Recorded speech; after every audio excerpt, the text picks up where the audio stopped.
Yes, ladies and gentlemen, Ariel Sexton is back with us. We have missed you. You're looking fresh and tropical, sir. Great to see you. It's been a long time. How's it going? Missed you guys. Thanks for having me back.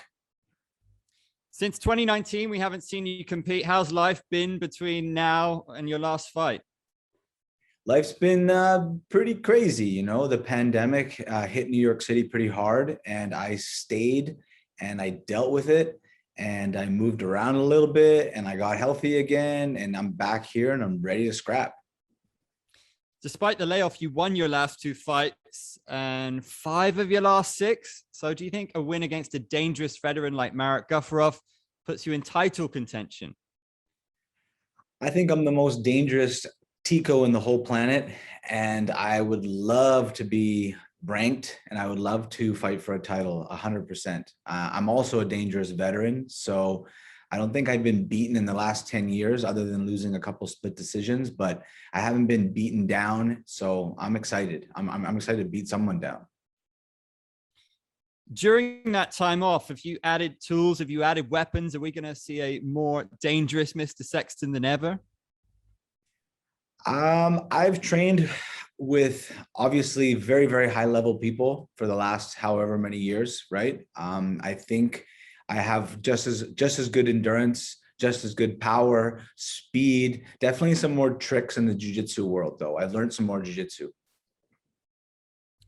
We know Marat very well. He's old school in this promotion, having been a champion. What makes him dangerous for you?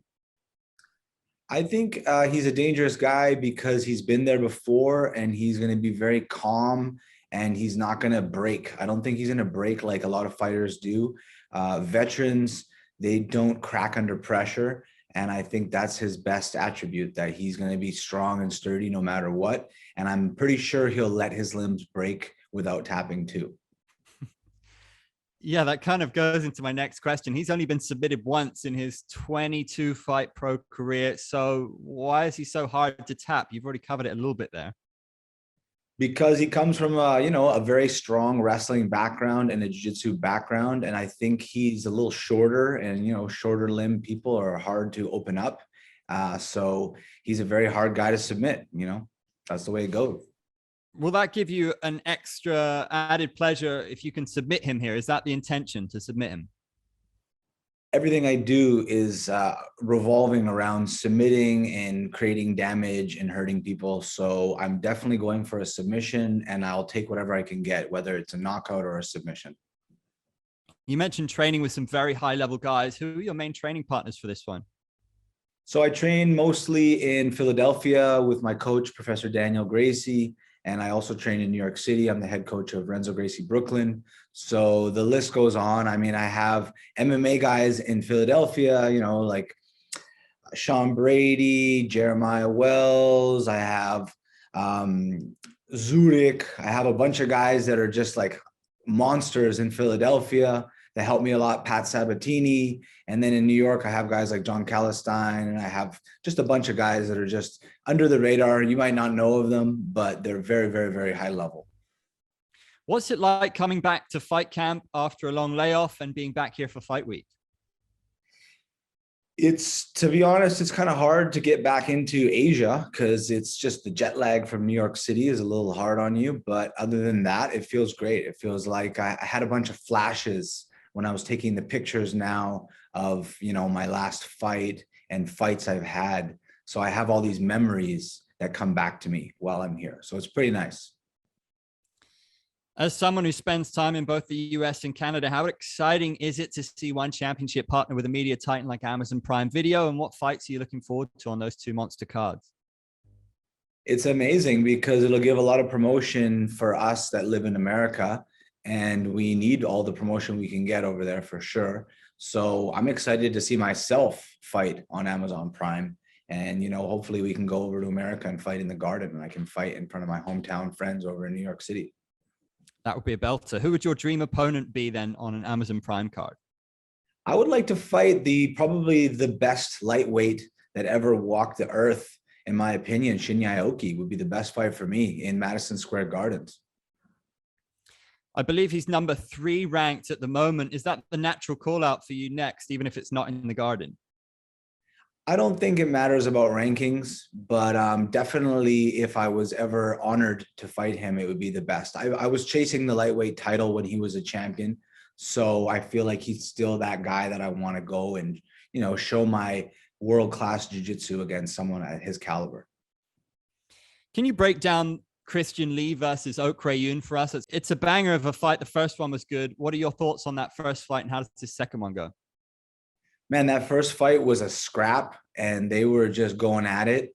I think it was a little too crazy. I think that Christian Lee should slow it down and use his jiu-jitsu and try to get a submission rather than try to always just knock people out, which is something that a lot of people like to do as well. But you saw the fight. It's hard to knock these guys out nowadays. So I would go for a submission for sure. Does Oak have the worst kind of style for Christian, do you think? I mean, styles do make fights. I think maybe they just, they're very even, maybe they have a similar style, which is kind of difficult. That's why you have to take advantage of something that maybe he doesn't have, which is your speed on the ground. Who do you think wins this one? I think Christian Lee makes his adjustments and I think he wins this fight.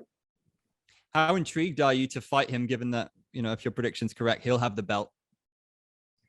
I'll fight anybody. Doesn't matter to me. I'm not, it doesn't, I don't have any emotion towards who the champion is.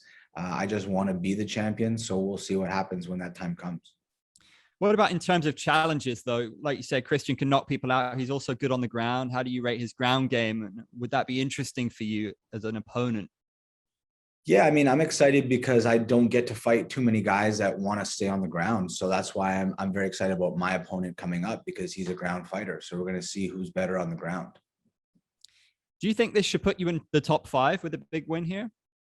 I think I should be at the top 5 since I started here. I've been here for the last 8 or 9 years or so. And yes, I've had a couple decision losses, but I feel like I'm one of the veterans and I'm one of the best fighters in the world.